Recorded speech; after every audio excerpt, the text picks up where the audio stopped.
Ma belle-mère a annoncé que je faisais une fausse couche pendant un dîner, et c'est alors que j'ai révélé sa liaison lors de la fête d'anniversaire de mariage.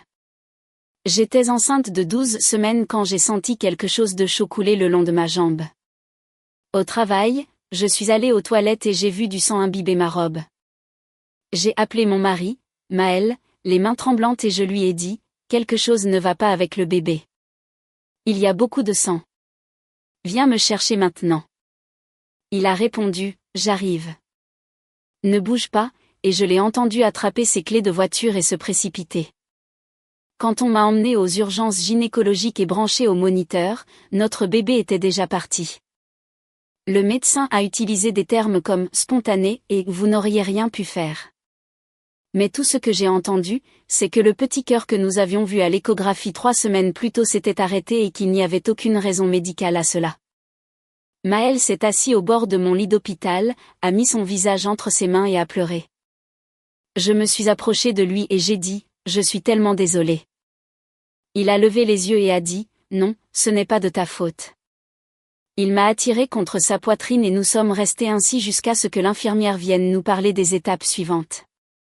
Nous avons convenu de ne le dire à personne tant que nous ne serions pas prêts. Je ne peux pas supporter ta mère en ce moment, ai-je dit. Maël a hoché la tête et a répondu, je sais. Nous le dirons aux gens quand tu seras prête. Personne n'a besoin de le savoir pour l'instant. Je lui ai fait confiance car je n'avais aucune raison de ne pas le faire, et j'avais oublié que cacher des secrets à sa mère, Lénaïde, était impossible car elle avait un double des clés de notre appartement et l'utilisait quand bon lui semblait. 3 jours plus tard, j'étais assise par terre dans la cuisine, en pleurant sur une grenouillère que j'avais achetée la semaine précédente, quand j'ai entendu la porte d'entrée s'ouvrir. Lénaïde se tenait là, au-dessus de moi, des sacs de course Monoprix à la main, les lèvres pincées en une fine ligne de désapprobation. « Où » a-t-elle dit, en regardant les mouchoirs éparpillés sur le sol et le pot de glace vide sur le plan de travail. « Quelle scène !» J'ai essuyé mon visage et j'ai dit, « Lénaïde, je ne t'attendais pas. » Elle m'a enjambé pour poser les sacs sur le plan de travail et a dit, visiblement. Quand Maël m'a dit que tu ne te sentais pas bien, j'ai supposé que c'était quelque chose de mineur, un rhume peut-être, pas un effondrement complet en plein milieu de la journée. Elle s'est retournée, a regardé la grenouillère dans mes mains et a plissé les yeux. Ce sont des vêtements de bébé. Pourquoi est-elle assise par terre à pleurer sur des vêtements de bébé ? Je ne voulais rien lui dire, mais elle continuait de me fixer avec ce regard qu'elle lançait au serveur quand un plat n'était pas bon, et les mots sont sortis malgré moi parce que j'étais épuisée, vide, et je voulais juste qu'elle parte. J'ai perdu le bébé, ai-je dit, et ma voix s'est brisée sur le dernier mot. Il y a 3 jours, nous n'avions pas encore l'intention de le dire à qui que ce soit. Le visage de Lénaïde a changé, affichant quelque chose qui ressemblait presque à de la sympathie, du moins si on ne la connaissait pas assez bien pour voir l'intention calculatrice qui se cachait derrière. Elle s'est accroupie par terre à côté de moi, a pris mes mains et a dit, « Oh, ma chérie, cela explique tout. Je savais que quelque chose n'allait pas avec toi ces derniers temps, je pensais que tu étais juste de mauvaise humeur à nouveau. » J'ai dit, « Je ne suis pas de mauvaise humeur. J'ai perdu mon bébé. » Elle a serré mes mains et a dit, « je sais, et je suis sûre que tu te blâmes. Même si le médecin t'a probablement dit que ces choses arrivent, tout simplement, surtout pour une première grossesse, surtout quand la mère est soumise à beaucoup de stress. » Elle m'a regardée, la tête penchée. « Tu as été sous beaucoup de stress, n'est-ce pas ? À travailler toutes ces heures à ton cabinet, à ne pas prendre soin de toi. J'ai dit à Maël il y a des mois que tu devais ralentir, mais tu ne m'as jamais écouté. J'ai retiré mes mains et j'ai dit, le médecin a dit que je n'y étais pour rien. » Lénaïde a hoché lentement la tête et a dit, bien sûr qu'il l'a dit, ils disent toujours ça, mais nous savons toutes les deux que tu aurais pu mieux prendre soin de toi, mieux manger, te reposer davantage. Tu n'es pas exactement connu pour faire passer ta famille en premier, n'est-ce pas ? Elle m'a tapoté le genou. Mais ce qui est fait est fait. Ça ne sert à rien de ressasser ça maintenant. J'ai dit, s'il te plaît, ne le dis à personne. J'ai besoin de temps avant que toute la famille ne le sache. Elle a mis la main sur son cœur et a dit, ma chérie, je ne trahirai jamais ta confiance de cette façon. Je le jure sur mon mariage. Cela reste entre nous jusqu'à ce que tu sois prête. Même si je pense que la famille mérite de savoir un jour, ils demandent des petits-enfants depuis des années et ce n'est pas juste de les tenir dans l'ignorance pour toujours juste parce que tu as honte. Ce vendredi-là, elle a appelé et a dit qu'elle organisait un petit dîner parce que nous avions besoin d'être entourés de gens qui nous aimaient. Juste la famille proche, a-t-elle dit. Tu as vraiment besoin de sortir de cet appartement. Rester assise à pleurer ne ramènera pas le bébé. J'ai dit, je ne pense pas être prête pour des visites. Elle a soupiré lourdement et a dit, Ellie, il ne s'agit pas de ce que tu veux. Maël souffre et il a besoin de sa famille près de lui maintenant. Ou est-ce que ça va être comme toutes les autres fois où tes besoins passent avant les siens? Alors, j'ai mis une robe et j'ai laissé Maël me conduire chez ses parents, dans leur grande maison de caluire et cuir, où 30 personnes attendaient dans la salle à manger. J'ai attrapé son bras et j'ai murmuré, tu avais dit, la famille proche. Et il a dit, je pense que maman a invité plus de monde, tiens bon. Lénaïde flottait parmi la foule dans une robe crème. Quand elle m'a vue, elle s'est précipitée, m'a pris le visage entre ses mains et a dit à voix haute, oh, ma pauvre chérie, tu as l'air épuisée. As-tu dormi? Tu as des cernes. Tous ceux qui étaient à proximité se sont retournés pour me regarder. Au milieu du dîner, Lénaïde s'est levée et a teinté son verre de vin, et la salle est devenue silencieuse. J'ai besoin de vos prières, a-t-elle dit, des larmes coulant sur son visage. Mon fils vient de perdre son premier enfant et j'essaie d'être forte pour lui, mais mon cœur est absolument brisé. 30 visages se sont tournés vers moi. Lénaïde s'est rassise, a pris ma main, s'est penchée et a murmuré, tu devrais vraiment sourire. Les gens vont penser que tu n'apprécies pas leur présence ici pour toi. J'ai décidé à ce moment-là que le lendemain matin, je le ferai asseoir et le forcerai à choisir entre moi et sa mère. Lénaïde pensait que je resterais silencieuse parce que c'est ce que je faisais toujours, mais elle venait de commettre la plus grosse erreur de sa vie.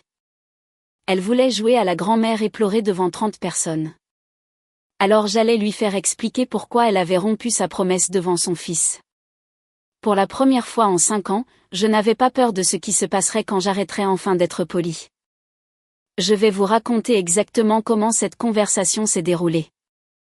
Le trajet en voiture pour rentrer fut silencieux pendant les 10 premières minutes. Je regardais par la fenêtre et j'attendais que Maël dise quelque chose, s'excuse. Reconnaisse que sa mère venait de faire quelque chose d'impardonnable. Finalement, il s'est éclairci la gorge et a dit, je sais que cette soirée n'était pas ce que tu attendais. J'ai éclaté de rire parce que c'était le plus grand euphémisme que j'ai jamais entendu. Ce n'était pas ce que j'attendais, Maël. Ta mère a annoncé notre perte à 30 personnes après avoir promis de ne le dire à personne. Il a serré le volant et a dit, elle essayait d'aider. Elle pensait que tu avais besoin de soutien. Je me suis tournée pour le regarder et j'ai dit, elle pensait que j'avais besoin de soutien ou elle pensait qu'elle avait besoin d'un public? Il n'a pas répondu.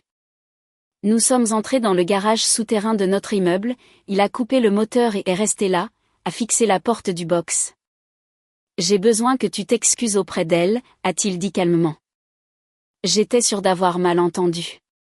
Comment ça?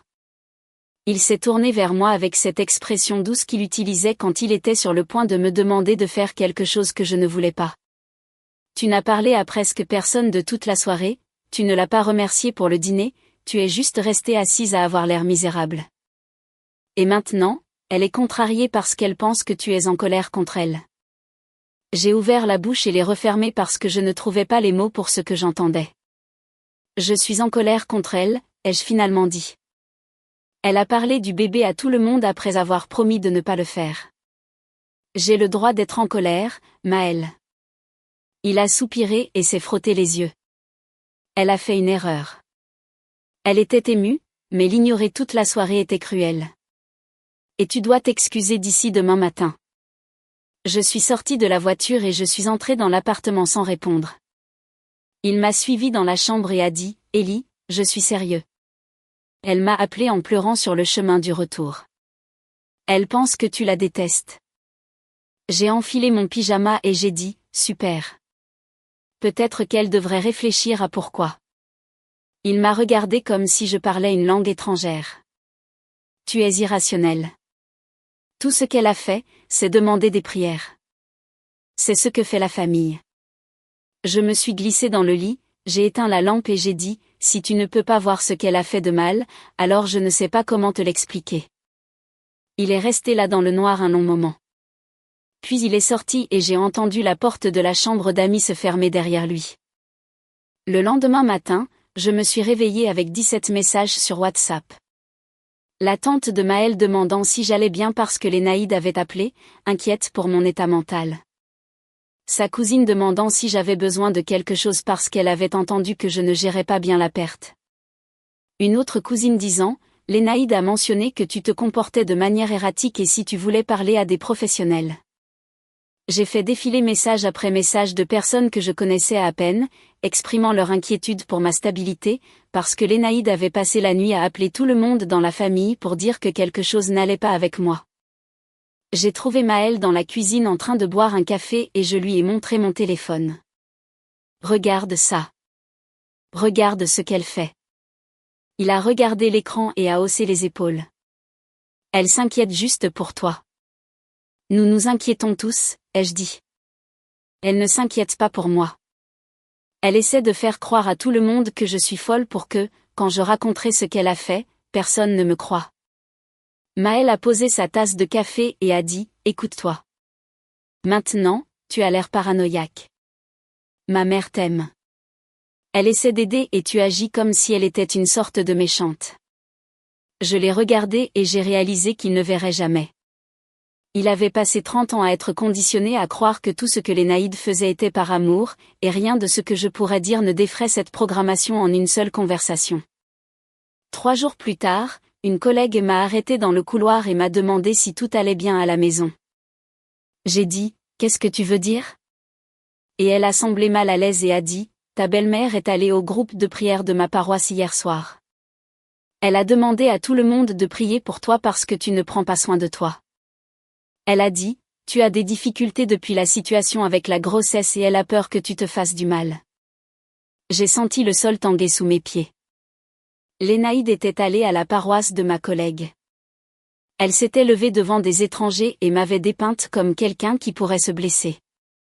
Elle construisait un dossier, documentait un schéma, s'assurant que lorsque j'exploserais enfin et que je raconterais à tout le monde ce qu'elle avait fait, ils croiraient déjà que j'étais instable.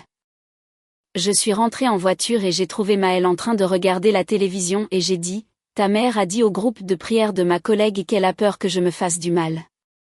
Il a coupé le son de la télévision et a dit, elle a mentionné qu'elle allait parler à quelques personnes pour obtenir du soutien pour toi. Je pense que c'est une bonne idée. Tu n'as pas vraiment été toi-même ces derniers temps. J'ai dit, je n'ai pas été moi-même parce que j'ai perdu un bébé. Et ensuite, ta mère l'a annoncé à 30 personnes et a passé la semaine suivante à dire à tout le monde que je suis folle. Il s'est levé, s'est approché de moi et a posé ses mains sur mes épaules comme s'il essayait de calmer un animal effrayé. Chérie, je pense que tu devrais parler à quelqu'un. Un thérapeute peut-être. Maman en connaît un très bon de la paroisse. Elle pense que tu ne gères pas la perte de manière saine, honnêtement, je commence à être d'accord avec elle. Je me suis éloignée de lui.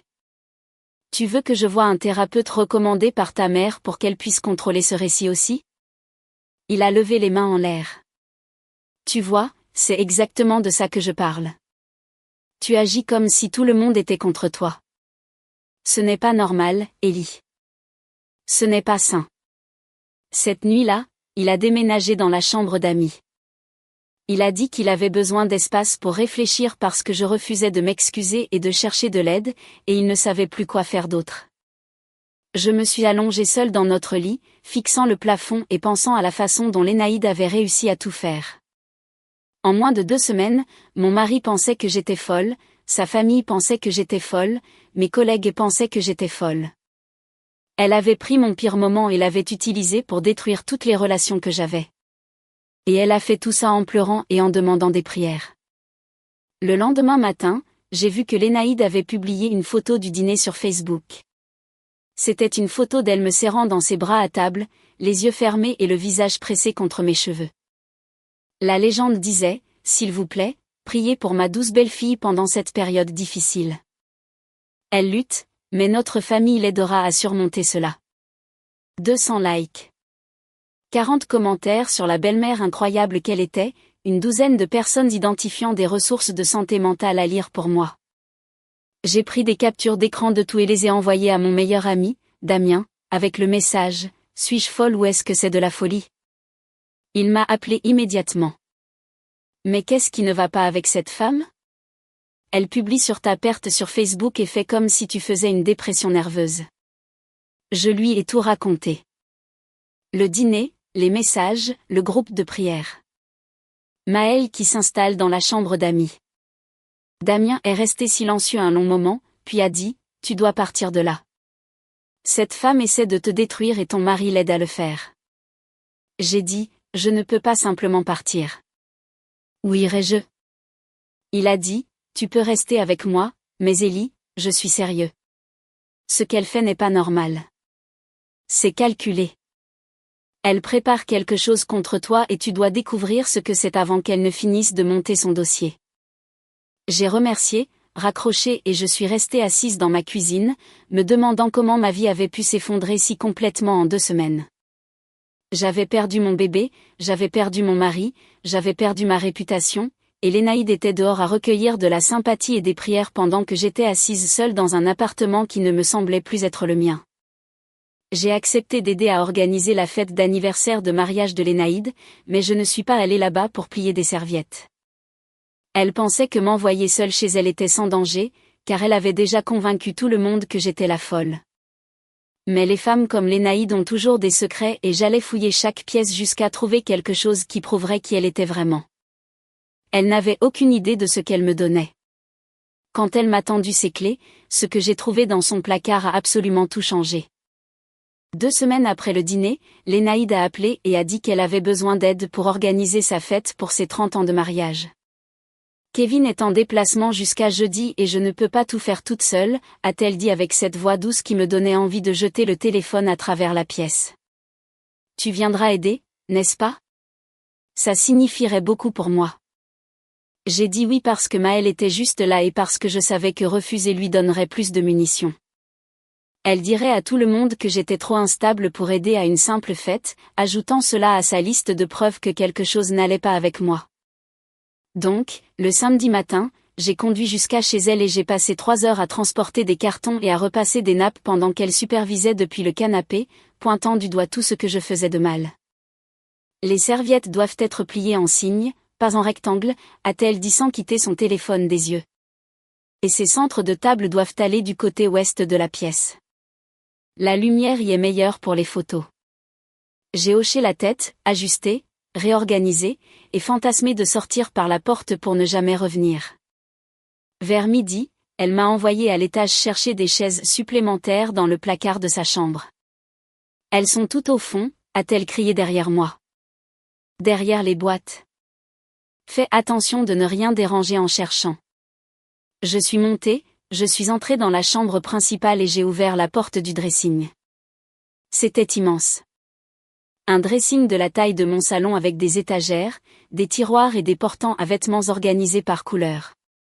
J'ai poussé les robes, déplacé quelques boîtes et trouvé les chaises pliées contre le mur du fond. En les sortant, j'ai fait tomber une boîte à chaussures sur l'étagère du haut et elle s'est ouverte, éparpillant des reçus partout. Je me suis agenouillée pour les ramasser et c'est là que j'ai vu ce pourquoi ils étaient, des bijoux chers, un bracelet en diamant d'il y a 2 ans, des boucles d'oreilles en perles du Noël dernier, un collier qui coûtait plus cher que ma voiture. Je n'avais jamais vu Lénaïde porter aucune de ces choses, pas une seule fois.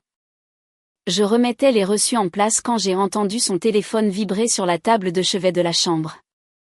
Elle avait dû le laisser là-haut quand elle était allée ouvrir la porte plus tôt. J'aurais dû l'ignorer. J'aurais dû prendre les chaises, redescendre et prétendre que je n'avais rien vu. Mais quelque chose m'a poussé à m'approcher et à regarder l'écran. La notification venait de quelqu'un nommé Ellie avec un emoji cœur. L'aperçu montrait la première ligne du texte, « La nuit dernière était parfaite. Je ne peux pas arrêter de penser à toi. » Tout mon corps est devenu glacé. Ellie. Je connaissais ce nom. C'était le diacre de la paroisse de Lénaïde. Il venait au dîner de famille depuis des années. Il s'asseyait toujours à côté d'elle, remplissait toujours son verre de vin avant celui de quiconque. Il riait toujours un peu trop fort à ses blagues. Je me suis dit qu'il devait y avoir une explication. Peut-être que c'était un autre Élie. Peut-être que le message était innocent et que j'en faisais trop parce que je voulais trouver quelque chose de mal chez elle. Mais mes mains bougeaient déjà. J'ai pris son téléphone et j'ai entré le mot de passe que je l'avais vu taper 100 fois lors des dîners de famille. Il s'est ouvert immédiatement. Je suis allé dans ses messages, j'ai trouvé la conversation d'Élie et j'ai commencé à faire défiler. Tu me manques déjà. Tu es la seule qui me comprenne. Kevin ne me touche pas comme toi. J'aurais aimé t'épouser. 7 ans de messages. 7 ans de je t'aime, j'ai besoin de toi. Tu es mon âme sœur, et des descriptions d'actes qui m'ont retourné l'estomac. J'ai continué à faire défiler, les mains tremblantes, et j'ai trouvé des photos. Lénaïde en lingerie que je n'avais jamais vue auparavant. Élie torse nu dans ce qui ressemblait à une chambre d'hôtel. Eux deux ensemble au lit avec des horodatages de dates que je reconnaissais, leur voyage d'anniversaire sur la Côte d'Azur, la réunion de famille au lac d'Annecy. La veille de Noël il y a 2 ans, quand elle avait dit qu'elle était fatiguée et qu'elle était allée se coucher tôt. Je suis sortie des messages, j'ai vérifié ces photos et j'ai trouvé un album caché avec des centaines d'autres chambres d'hôtel, des reçus de restaurants et des captures d'écran de réservation dans des endroits où elle avait dit à Kevin qu'elle allait avec ses amis. Puis je me suis souvenu des reçus de bijoux, je suis retournée dans le placard et j'ai regardé les dates. Chaque pièce avait été achetée dans la semaine d'un de ses voyages d'anniversaire. Élie lui achetait des cadeaux qu'elle ne pouvait pas porter près de son mari. Des cadeaux qu'elle gardait cachés dans son placard comme des trophées. Je suis restée dans ce placard, entourée de preuves de 7 ans de mensonges, et j'ai senti quelque chose changer en moi. Cette femme avait détruit ma réputation. Elle avait retourné mon mari contre moi, avait annoncé la situation concernant mon bébé à 30 personnes, puis avait dit à tout le monde que j'étais folle quand je m'étais énervée. Et pendant tout ce temps, elle prêchait la fidélité et les valeurs familiales tout en ayant une relation inappropriée avec le diacre de la paroisse. J'ai sorti mon téléphone et j'ai commencé à prendre des captures d'écran de tout, les messages, les photos, les reçus. J'ai travaillé rapidement, méthodiquement, et j'ai sauvegardé chaque bribe de preuve que je pouvais trouver sur mon propre téléphone. Puis j'ai remis son téléphone exactement là où je l'avais trouvé. J'ai pris les chaises et je suis descendue en disant, je les ai trouvées. Où veux-tu que je les mette? Lénaïde m'a souri depuis le canapé et a dit, près des fenêtres. Et merci beaucoup pour ton aide. Je sais que les choses ont été difficiles entre nous ces derniers temps, mais je t'apprécie vraiment. Je lui ai souri en retour et j'ai dit, bien sûr, la famille est là pour ça. Elle n'avait aucune idée que je venais de trouver tout ce dont j'avais besoin pour la détruire. J'ai passé le reste de l'après-midi à installer des chaises, à suspendre des décorations et à regarder Lénaïde aboyer des ordres au traiteur tout en pensant à ce que j'allais faire des informations que j'avais trouvées. Une partie de moi voulait le dire à Kevin tout de suite. Il méritait de savoir ce que sa femme faisait depuis 7 ans. Mais une autre partie de moi savait que ce n'était pas suffisant. Lénaïde m'avait humiliée publiquement. Elle s'était levée devant 30 personnes et avait annoncé ma perte. Puis elle avait passé 2 semaines à faire croire à tout le monde que j'étais instable. Elle ne méritait pas une conversation tranquille. Elle méritait de ressentir exactement ce que j'avais ressenti. Exposée, humiliée, détruite, devant tous ceux qu'elle voulait impressionner. La fête d'anniversaire était dans 2 semaines. 200 invités viendraient célébrer 30 ans de mariage fidèle. Il y aurait un projecteur pour le diaporama et un micro pour les discours. Et chaque personne que Lénaïde avait jamais essayé d'impressionner serait dans cette salle, la regardant accepter des félicitations pour un mariage qu'elle détruisait depuis avant même que je ne rencontre Maël. Je suis rentrée chez moi avec mon téléphone rempli de captures d'écran et un plan qui commençait à se former dans mon esprit. J'avais 7 ans de preuves sauvegardées sur mon téléphone et j'allais enfin montrer à Maël qui était vraiment sa mère parfaite. En réalité, Lénaïde n'avait aucune idée que j'avais trouvé son téléphone secret pendant qu'elle était en bas, se vantant de son mariage fidèle. Ce soir, je m'assiérai avec mon mari et je lui ferai regarder chaque message jusqu'à ce qu'il ne puisse plus nier. Il n'y avait aucun moyen qu'il la défende après avoir vu ça. Je vais vous raconter exactement comment cette conversation s'est déroulée. J'ai attendu que Maël rentre du travail. Je l'ai fait asseoir à la table de la cuisine et j'ai dit, j'ai besoin de te montrer quelque chose et j'ai besoin que tu regardes vraiment avant de dire quoi que ce soit. Il a soupiré comme si j'étais sur le point de lui faire perdre son temps, mais il s'est assis et a dit, d'accord.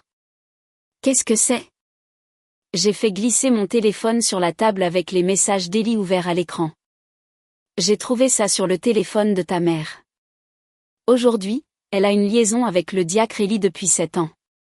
Maël a pris le téléphone et a fait défiler en silence pendant un long moment. J'ai observé son visage, attendant de voir le moment où il réaliserait que je disais la vérité sur elle depuis le début. Quand il a finalement levé les yeux, son expression n'était pas le choc, la colère ou la trahison. C'était du dégoût, dirigé contre moi.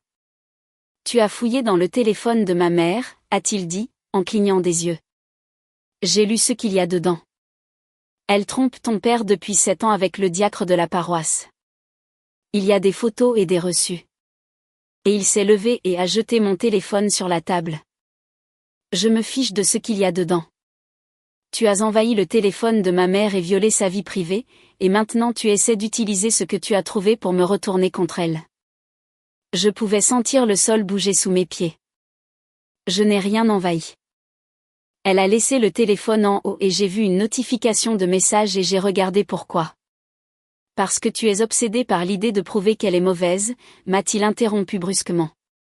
Tu es paranoïaque à son sujet depuis des semaines et maintenant tu fouilles dans son téléphone à la recherche de saleté. As-tu la moindre idée à quel point ça semble fou ?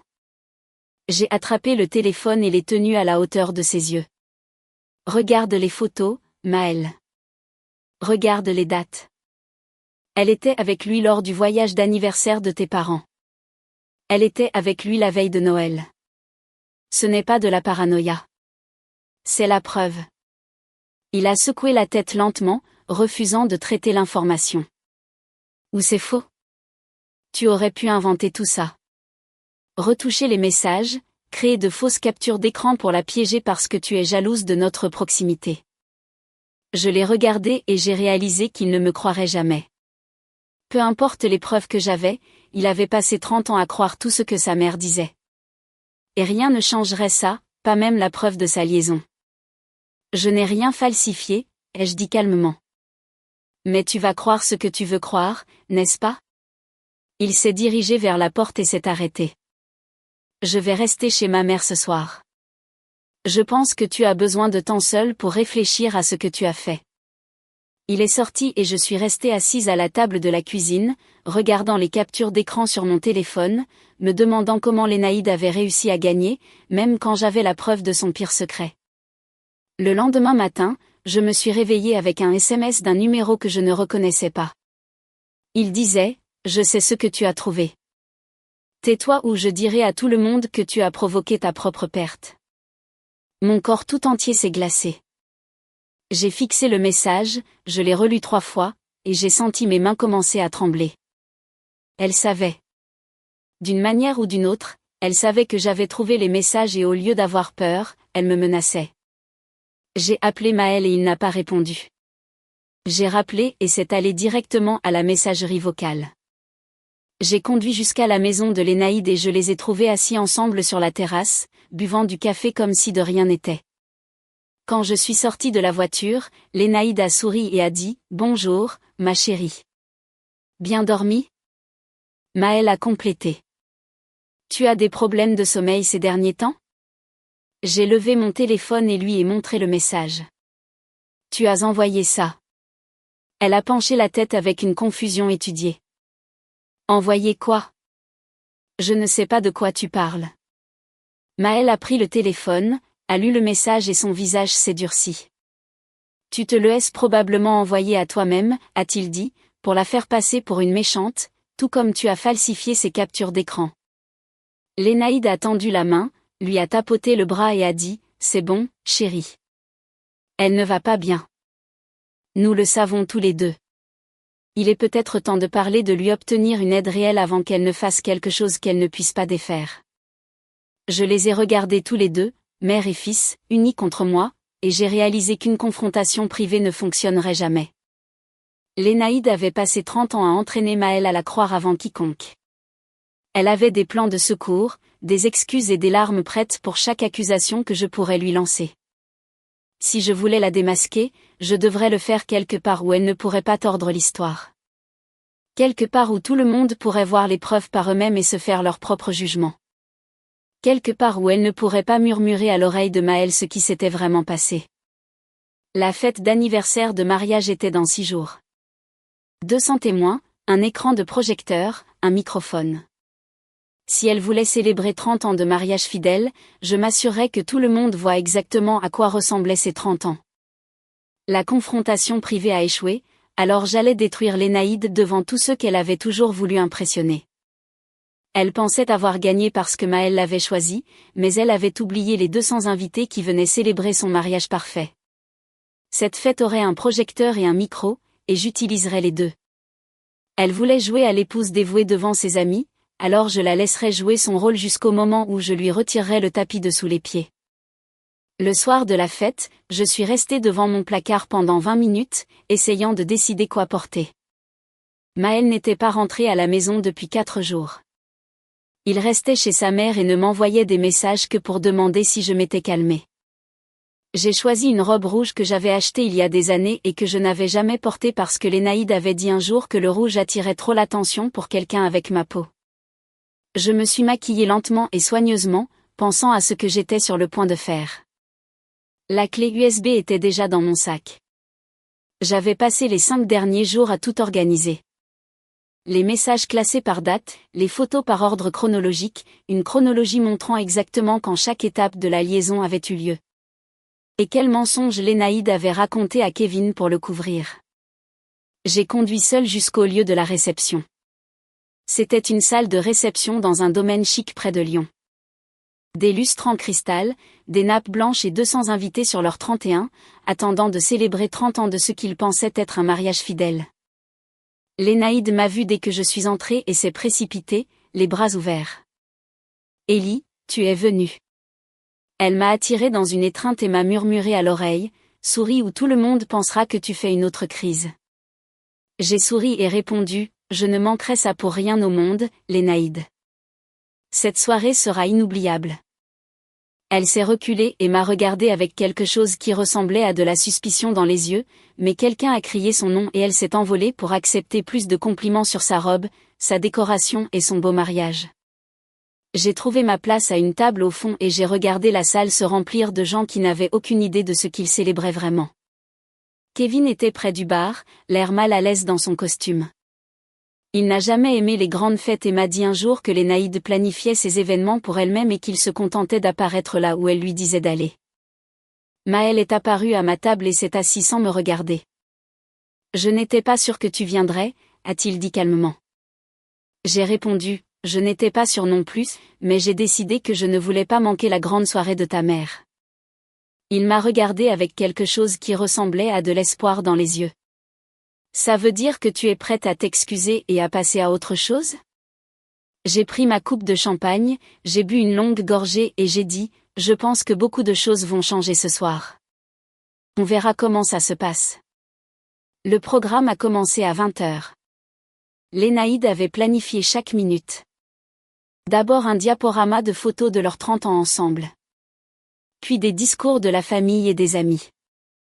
Puis un discours de Lénaïde sur le secret d'un mariage durable. Puis le dîner, la danse et probablement plus de larmes, de prières et de remerciements à Dieu pour l'avoir béni d'un mari si merveilleux. J'ai regardé le diaporama et j'ai vu 30 ans de photos souriantes. Lénaïde et Kevin le jour de leur mariage. Lénaïde tenant le bébé Maël. Des vacances en famille, des jours fériés et des anniversaires. Toute une vie documentée en images qui racontait l'histoire que Lénaïde voulait que tout le monde croie. Puis les discours ont commencé. La tante de Maël a parlé de la façon dont Lénaïde était le ciment qui maintenait la famille unie. Une amie de la paroisse a loué son dévouement à son mariage et à sa foi. Le curé l'a qualifiée d'exemple de féminité chrétienne à laquelle toutes les jeunes femmes devraient aspirer. Et puis Ellie s'est levée. Je l'ai regardée se diriger vers le micro avec une coupe de champagne à la main et un sourire aux lèvres. Il était grand et beau, avec des cheveux grisonnants sur les tempes et le genre de confiance qui vient d'années de gens lui faisant confiance. Je connais Lénaïde et Kevin depuis près de 15 ans, a-t-il dit. Et je peux dire honnêtement que je n'ai jamais rencontré un couple plus dévoué. Leur mariage est une inspiration, la façon dont ils se soutiennent, la façon dont ils font passer la famille en premier, la façon dont ils ont construit une vie basée sur la foi, l'amour et l'engagement. Il a levé son verre pour 30 autres années de la même chose. Tout le monde a bu et j'ai regardé Lénaïde s'essuyer les yeux avec une serviette pendant qu'Ellie s'asseyait à côté de sa femme, la même femme qui n'avait aucune idée que son mari entretenait une liaison avec Lénaïde depuis 7 de ses 15 ans. Lénaïde s'est levée et s'est dirigée vers le micro, et je savais que c'était le discours sur le secret d'un mariage durable, celui où elle parlerait de confiance, de communication et de ne jamais se coucher fâché. J'ai mis ma main dans mon sac, j'ai senti la clé USB et j'ai attendu. 30 ans, a commencé Lénaïde, la voix tremblante d'une émotion étudiée. Il y a 30 ans, j'ai épousé mon meilleur ami et chaque jour depuis, je me réveille reconnaissante de pouvoir passer ma vie avec lui. Elle a regardé Kevin, les larmes aux yeux. Nous avons eu nos défis. Tous les mariages en ont, mais nous n'avons jamais cessé de nous choisir l'un l'autre. Nous n'avons jamais cessé de faire passer notre famille en premier et nous n'avons jamais rompu les vœux que nous nous sommes faits devant Dieu et nos familles. Je me suis levée, ma chaise a grincé sur le sol et quelques personnes se sont retournées pour me regarder. Lénaïde s'est arrêtée en plein milieu de sa phrase et son sourire a vacillé quand elle m'a vu me diriger vers la scène. « Ellie » a-t-elle dit dans le micro. « Qu'est-ce que tu fais ?» J'ai monté les 3 marches de l'estrade, je me suis approchée d'elle et j'ai dit, je voulais ajouter quelque chose à ton discours.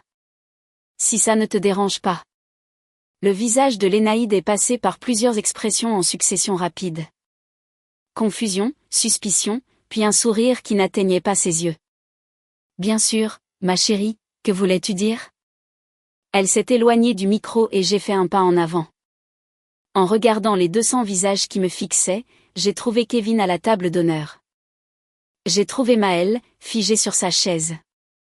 J'ai trouvé Ellie qui commençait déjà à se lever comme s'il savait que quelque chose n'allait pas. J'ai sorti la clé USB de mon sac et je l'ai levée pour que tout le monde la voie. Le diaporama était chargé et tout ce dont j'avais besoin était le bon moment pour faire s'effondrer tout le monde de Lénaïde. Elle n'avait aucune idée que j'avais la clé USB déjà en attente derrière ses photos d'anniversaire. Un signal au technicien et chaque message, chaque photo serait sur cet écran pour 200 témoins. J'avais le contrôle total pour la première fois de tout ce mariage. La main de Lénaïde s'est refermée sur mon poignet avant que je puisse me diriger vers le projecteur. Sa poigne était forte, ses ongles s'enfonçant dans ma peau, et son sourire n'a jamais faibli. « Ellie, ma chérie, allons prendre un peu l'air », a-t-elle dit entre ses dents. « On dirait que tu ne te sens pas bien. » J'ai tiré mon bras et j'ai dit, « Je me sens très bien. » En fait, mieux que je ne me suis sentie depuis des semaines. Elle s'est penchée et a murmuré, « Si tu fais la moindre bêtise maintenant, je te détruirai. Je dirai à tout le monde que tu fais une dépression nerveuse. Je te ferai interner. Je m'assurerai que Maël ne te parle plus jamais. » J'ai murmuré en retour, « Tu as déjà fait tout ça. Qu'est-ce que tu as d'autre ?» Son sourire s'est finalement brisé pendant une seconde. Puis elle s'est ressaisie et a dit assez fort pour que les tables voisines entendent, « Bien sûr, tu peux dire quelques mots. Nous sommes tous en famille ici. » Elle a reculé et a fait un geste vers le micro, et je pouvais voir dans ses yeux qu'elle calculait, essayant de comprendre ce que je pourrais faire qu'elle ne pourrait pas déformer. Mais avant que je puisse me diriger vers le technicien, Lénaïde m'a attrapé par le coude et m'a entraîné vers le couloir avec cette poigne de fer déguisée en geste affectueux. « Nous devons d'abord parler », a-t-elle sifflé. Elle m'a poussé dans un vestiaire et a fermé la porte derrière nous. Et dans le noir, j'ai enfin pu voir son vrai visage, sans sourire, sans chaleur, juste un calcul froid. « Je sais que tu as trouvé quelque chose », a-t-elle dit. « Maël m'a dit que tu avais fouillé mon téléphone. Quoi que tu penses avoir, ça ne marchera pas. J'ai passé 30 ans à construire des relations dans cette communauté. J'ai passé 30 ans à être la femme en qui tout le monde a confiance. Tu as passé 2 semaines à te comporter comme une folle qui ne peut pas gérer la perte d'un bébé. » J'ai senti tout mon corps se raidir à ces mots. Je n'ai pas perdu un bébé, ai-je dit calmement. Mon bébé est décédé. Il y a une différence.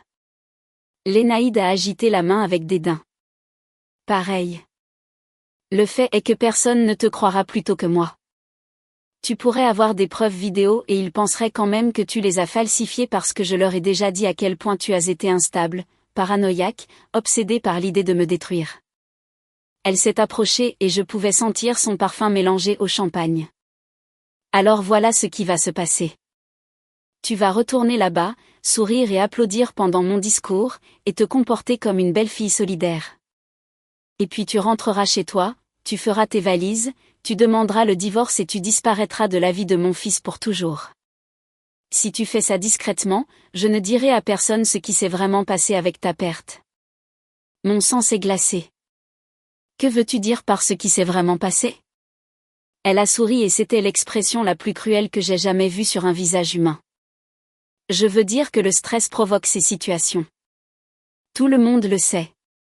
Et tu étais si stressé, n'est-ce pas? Travaillant toutes ces heures, te disputant avec Maël pour avoir des enfants alors qu'il n'était pas prêt. Poussant et poussant jusqu'à ce que ton corps cède. Elle a penché la tête. C'est l'histoire que je raconterai si tu m'y obliges. Que tu voulais tellement un bébé que tu as ignoré les signes avant-coureurs, que tu as continué à travailler au lieu de te reposer, que tu as provoqué ta propre perte parce que tu étais trop égoïste pour ralentir. Je l'ai fixé dans l'obscurité de ce vestiaire et j'ai réalisé que je regardais quelqu'un qui n'avait aucune limite, quelqu'un qui dirait n'importe quoi et détruirait n'importe qui pour se protéger. Quelqu'un qui avait déjà décidé que j'étais jetable au moment où je suis devenue gênante. Tu sais quelle est la pire partie? Ai-je dit calmement. Je pensais vraiment que tu pouvais aimer Maël. Je pensais que tout ce que tu faisais était un instinct maternel mal avisé. Mais tu n'aimes personne, n'est-ce pas? Ni Kevin, ni Maël, ni même Ellie. Tu aimes juste être adoré. Quelque chose a brillé dans ses yeux. De la surprise peut-être, ou de la reconnaissance. Tu n'as aucune idée de ce dont tu parles, a-t-elle dit. Mais sa voix avait perdu un peu de sa certitude. J'ai trouvé les bijoux.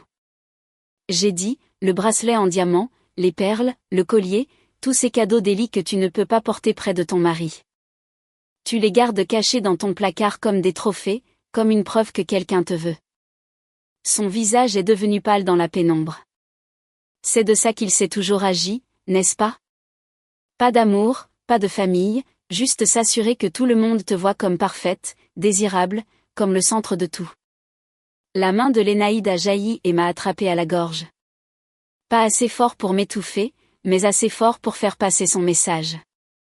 Tu ne sais rien de ma vie, a-t-elle sifflé. Tu ne sais pas ce que c'est que de tout donner à une famille qui ne t'apprécie pas, de sourire, de jouer un rôle et de se sacrifier pendant 30 ans et de se sentir encore invisible. J'ai repoussé sa main et j'ai dit, tu as raison. Je ne sais pas ce que c'est, parce que je ne ferai jamais ce que tu as fait pour me sentir vue. Je l'ai poussé, j'ai ouvert la porte du vestiaire et je suis retournée dans la salle de réception. Elle m'a suivi de près, portant toujours ce sourire comme une armure. Ellie, attends, a-t-elle crié doucement. Tu as oublié ton sac. Je l'ai ignoré et je me suis dirigée directement vers le technicien. J'ai tendu la clé USB au gars qui s'occupait du projecteur. Ajoute ça au diaporama, ai-je dit. Lance-le quand je te ferai signe. Il a semblé confus, mais il l'a branché et je suis retournée au micro.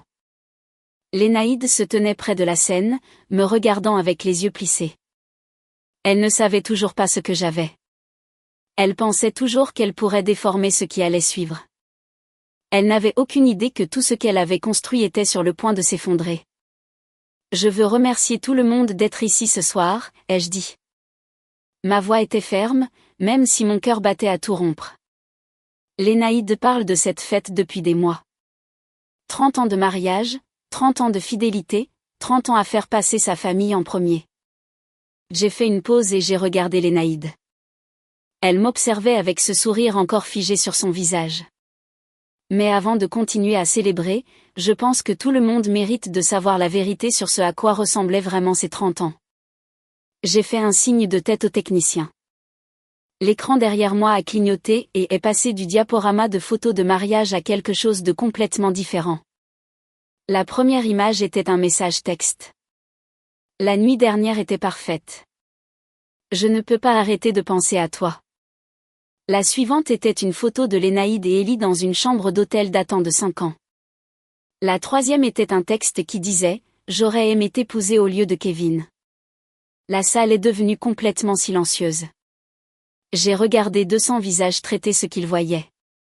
J'ai regardé la femme d'Ellie se lever, la main sur la bouche. J'ai regardé le visage de Kevin perdre toutes ses couleurs alors qu'il lisait les messages défiler à l'écran. J'ai regardé le sourire de Lénaïde disparaître enfin complètement. Ces messages couvrent 7 ans, ai-je dit dans le micro. 7 ans de mensonges, 7 ans de trahison, 7 ans de Lénaïde prêchant sur le mariage fidèle.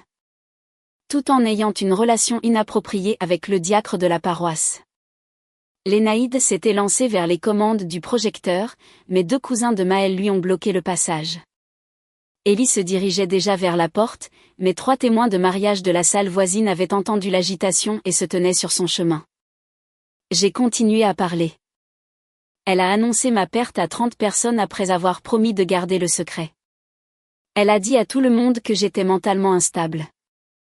Elle a retourné mon propre mari contre moi et elle a fait tout ça en envoyant des messages à son amant sur le fait qu'elle aurait aimé l'épouser. Kevin s'est levé lentement, s'est approché de l'écran et a lu les messages un par un. Son visage était complètement impassible. Quand il est arrivé à celui daté de leur 25e anniversaire qui disait « J'aimerais être avec toi ce soir au lieu de lui », il a levé la main et a retiré son alliance. Il a regardé Lénaïde un long moment, puis lui a jeté la bague au visage et est sorti par la porte d'entrée sans un mot. La moitié de la salle l'a suivi. 200 personnes venaient de voir la fin du mariage de Lénaïde en temps réel et elle était toujours là, essayant de trouver un moyen de renverser la situation. Elle a attrapé le micro, criant que j'étais une menteuse, folle et jalouse, mais les photos continuaient de défiler derrière elle et chaque mot qu'elle prononçait ne faisait qu'empirer les choses. Je lui avais tout pris devant tous ceux qu'elle avait toujours voulu impressionner. Je pensais que c'était la fin, mais elle avait encore une carte à jouer. Lénaïde a crié dans le micro que j'étais une menteuse, que les photos étaient fausses et que j'avais tout modifié parce que j'étais jalouse. Que j'étais une malade mentale et que j'essayais de détruire sa famille, mais les photos continuaient de défiler derrière elle et plus personne n'écoutait. La femme d'Ellie a pris sa coupe de champagne et l'a jetée à la tête de Lénaïde. Elle s'est brisée contre le mur derrière elle et du verre a volé partout. Ellie a essayé de courir vers la sortie, mais 3 cousins de Maël l'ont attrapé, l'ont plaqué contre le mur et ont commencé à lui demander depuis combien de temps il avait une liaison avec leur tante. Le curé qui venait de louer Lénaïde comme un exemple de femme chrétienne se tenait là, figé, la bouche bée, regardant les messages explicites entre Lénaïde et Ellie défiler à l'écran. 2 des amis de la paroisse de Lénaïde pleuraient et se serraient dans les bras, disant qu'elle n'arrivait pas à y croire, qu'elle lui avait fait confiance et l'avait invitée chez elle. Les serveurs avaient cessé de servir et se tenaient dans un coin, regardant le chaos se dérouler comme s'ils n'en croyaient pas leurs yeux. La femme d'Ellie s'est frayé un chemin à travers la foule vers son mari. 7 ans, a-t-elle crié. 7 ans que tu as une liaison avec elle? Nous avons des enfants, Ellie. Nous avons une vie ensemble. Comment as-tu pu faire ça? Ellie était toujours plaquée contre le mur par les cousins de Maël. Son visage était rouge et en sueur et il n'arrêtait pas de dire « Ce n'est pas ce que vous croyez ». Ces messages sont anciens. Nous avons rompu il y a des années. Chérie, s'il te plaît, tu dois me croire. Les dates sont du mois dernier, a dit l'un des cousins assez fort pour que tout le monde entende. Il y en a une de mardi qui dit qu'il a hâte de la revoir. La femme d'Ellie a fait un bruit comme un animal blessé et s'est détournée de lui. Leur fille, qui était assise à une table près de l'avant, ont couru vers elle et l'ont serrée dans leurs bras pendant qu'elle sanglotait. Le curé a finalement retrouvé sa voix. C'est une maison de Dieu, a-t-il dit faiblement. Nous devrions tous nous calmer et régler ça en privé. Une maison de Dieu, a crié quelqu'un du fond. Votre diacre a une liaison avec une femme mariée depuis 7 ans et vous voulez qu'on se calme. Le curé s'est de nouveau tu. Lénaïde criait toujours dans le micro. Tout ça, c'est des mensonges. Elle a tout inventé. Elle essaie de me détruire depuis le jour où elle a rencontré mon fils. Demandez à Maël. Demandez-lui comment elle est vraiment, a-t-elle pointé du doigt Maël, qui était toujours assis à la table, figé. Dis-leur qu'elle est folle. Dis-leur qu'elle fait une dépression nerveuse. Maël s'est levé lentement et tous les yeux de la salle se sont tournés vers lui. Il a regardé sa mère. Il a regardé l'écran où une photo d'elle et d'Ellie au lit était affichée à ce moment-là. Il m'a regardé, debout près du micro avec la clé USB toujours à la main. C'est vrai ? A-t-il demandé à sa mère. Sa voix était basse, mais dans la salle silencieuse, tout le monde pouvait l'entendre. As-tu trompé papa pendant 7 ans ? Le visage de Lénaïde s'est décomposé en larmes. Maël, chérie, tu dois comprendre. Ton père ne m'a pas touché depuis des années. Ellie et moi, nous avons une connexion. Ce n'est pas ce que tu crois. J'aime toujours ton père. J'avais juste besoin de quelqu'un qui m'apprécie. C'est vrai ? A répété Maël. Oui ou non ? Lénaïde a sangloté. Oui, mais ce n'est pas ma faute. Tu ne comprends pas comment a été mon mariage. Ton père est froid et distant et Ellie me voit vraiment. Maël lui a tourné le dos et a quitté la salle sans la laisser finir. Lénaïde a crié son nom et a commencé à courir après lui, mais son talon s'est coincé dans le bord de la scène et elle a trébuché. Elle a essayé de s'agripper à la table du gâteau d'anniversaire pour se rattraper, mais celle-ci n'était pas assez stable pour supporter son poids. Tout a basculé vers l'avant et elle est tombée le visage le premier dans les 3 étages de glaçage blanc et de fondant. Pendant un instant, personne n'a bougé. Lénaïde gisait dans les restes de son propre gâteau d'anniversaire, sanglotant et couverte de glaçage, tandis que 200 invités regardaient en silence stupéfait. Puis quelqu'un au fond a commencé à rire. Cela s'est propagé dans la salle comme une traînée de poudre jusqu'à ce que la moitié des invités rient et l'autre moitié filme avec leur téléphone. Lénaïde s'est mise à genoux. Le glaçage coulait de ses cheveux. Sa robe de créateur était ruinée et le mascara coulait sur ses joues en rivière noire.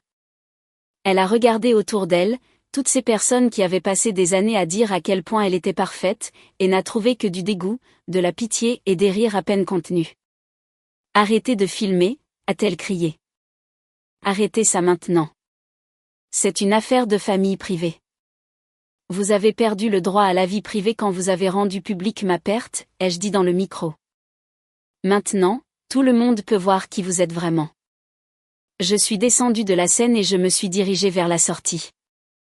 La femme d'Ellie m'a attrapée par le bras en passant et a dit « Merci ». Je m'en doutais depuis des années, mais je n'ai jamais eu de preuves. J'ai hoché la tête et j'ai continué à marcher. Lénaïde criait mon nom maintenant. « Ellie, Ellie, reviens ici. Tu ne peux pas simplement partir. Tu as tout gâché. Tu as détruit ma famille, Ellie. » J'étais presque à la porte quand Maël s'est planté devant moi. Son visage était pâle, ses yeux rouges, et il ressemblait à quelqu'un à qui on venait de dire que tout ce en quoi il croyait était un mensonge. « Comment as-tu pu faire ça ? » a-t-il demandé. « Comment as-tu pu l'humilier comme ça devant tout le monde ? » Je l'ai regardée et j'ai senti quelque chose de froid s'installer dans ma poitrine. Elle a annoncé ma perte à 30 personnes après avoir promis de garder le secret. Elle a dit à tout le monde que j'étais folle. Elle a menacé de dire aux gens que j'avais provoqué la mort de mon propre bébé, et tu l'as choisi. À chaque fois, tu l'as choisi. Il a secoué la tête. C'est ma mère et je suis ton mari. J'étais ta femme, et tu ne m'as jamais choisi, pas une seule fois. J'ai mis la main dans mon sac et j'ai sorti le téléphone secret que j'avais pris dans le placard de Lénaïde le jour où j'avais trouvé les messages. Je l'ai pressé dans ses mains. Il y a tout dedans. Chaque message, chaque photo, chaque mensonge qu'elle a dit à ton père pendant 7 ans. J'allais te le montrer en privé. J'allais te donner une chance de gérer ça en famille, mais tu m'as dit que j'avais falsifié les captures d'écran. Tu m'as dit que j'étais folle. Tu as quitté la maison, tu es resté avec elle et tu l'as laissé me menacer. Je l'ai contourné vers la porte. Alors j'ai géré ça de la seule manière qu'elle m'a laissé. Lénaïde criait toujours mon nom derrière moi. Je pouvais l'entendre sangloter, s'étouffer avec le glaçage et supplier quelqu'un de l'aider à se relever. Je n'ai pas regardé en arrière. Je suis sortie de cette salle de réception dans l'air froid de la nuit et j'ai continué à marcher jusqu'à ma voiture. Mes mains tremblaient quand j'ai ouvert la portière et que je me suis glissée sur le siège du conducteur. Je suis restée assise là un long moment, regardant dans le vide. Je venais de détruire le mariage et la réputation de ma belle-mère devant 200 personnes. Je venais de mettre fin à mon propre mariage de la manière la plus publique possible. Je venais de brûler tous les ponts que j'avais avec la famille dans laquelle je m'étais mariée il y a 5 ans.